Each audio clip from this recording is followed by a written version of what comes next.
रेवंत रेड्डी ने कहा 6 गारंटी स्कीमात पर 100 दिनों में अमल। निखत जरीन को 2 करोड़ का चेक हवाले। खवातीन के लिए बसों में मुफ्त सफर की सहूलत शुरू। चीफ मिनिस्टर तेलंगाना रेवंत रेड्डी ने ऐलान किया है कि असम्बली इंतखाबात के वक्त किए गए 6 गारंटी स्कीमात पर 100 दिनों में अमल किया जाएगा। चीफ मिनिस्टर ने औरतों के बस में मुफ्त सफर की स्कीम महालक्ष्मी का आगाज़ किया। एक और स्कीम जो आरोग्यश्री की इलाज की हद को बढ़ाकर 10 लाख रुपये करती है, इसका भी आगाज़ किया गया। आरोग्यश्री के लोगों और पोस्टर्स की नकाब कुशाई की गई और तेलंगाना हुकूमत की जानिब से बॉक्स निखत जरीन को 2 करोड़ रुपये का चेक दिया गया। MLAs की हलाबरदारी के बाद असम्बली अहाते में मुनक़दा इस प्रोग्राम में प्रोटेम स्पीकर अकबरुद्दीन ओवैसी, वुज़रा Congress MLA CS Shanti Kumari, RTC TSRTC के MD सजनार और अहदेदारों ने शिरकत की। స్ఫూర్తితో మళ్ళీ సెప్టెంబర్ 17, 2023 నాడు రాజీవ్ గాంధీ ప్రాంగణంలో శ్రీమతి సోనియా గాంధీ గారు 6 గ్యారెంటీలను తెలంగాణ ప్రజలకు ఇచ్చారు. వారు ఇచ్చిన 6 గ్యారెంటీలలో ఈ రోజు అత్యంత పవిత్ర రోజైన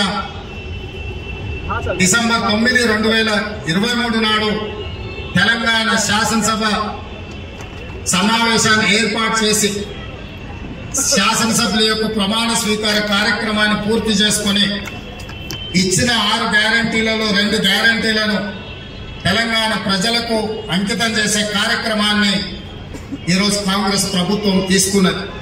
అందులో భాగంగానే పేద ప్రజలకు వైద్యాన్ని అందించాలి, పేద ప్రజల యొక్క ఆరోగ్యాన్ని కాపాడాలి, తెలంగాణ రాష్ట్రంలో ఉన్న వాళ్ళందరికీ ప్రభుత్వ వైద్యాన్ని అందించాలన్న ఆలోచనతోని రాజీవ్ ఆరోగ్యశ్రీ పథకం ద్వారా 10 లక్షల రూపాయలతో పేదవాడికి వైద్యాన్ని అందించి వాళ్ళని కుటుంబ సభ్యులుగా భావించి వాళ్ళని కాపాడడానికి ఈ ప్రభుత్వం, కాంగ్రెస్ ప్రభుత్వం నిర్ణయం తీసుకున్నది.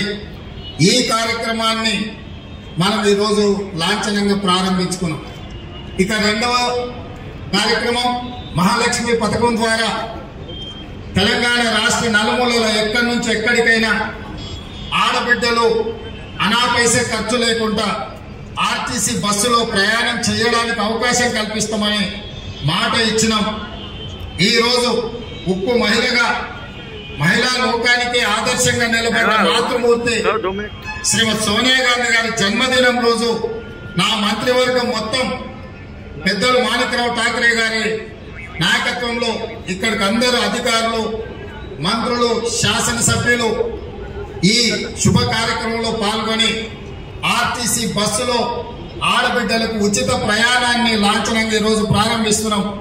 ఈరోజు జెండా ఊపి బస్సులో కూర్చొని ఆడబిడ్డలతో పాటు మా మహిళా అధికారులు, మహిళా మంత్రులు, మహిళా శాసనసభ్యులతో పాటు మేము కూడా బస్సులో ప్రయాణం చేసి డాక్టర్ బాబాసాహెబ్ అంబేద్కర్ విగ్రహం ట్యాంక్ బండ్ మీద అక్కడికి వెళ్లి అంబేద్కర్ గారికి నివాళులు అర్పించి మళ్ళీ ఇక్కడ శాసనసభకు వెనక్కి వచ్చి ఇక్కడి నుంచి మిగతా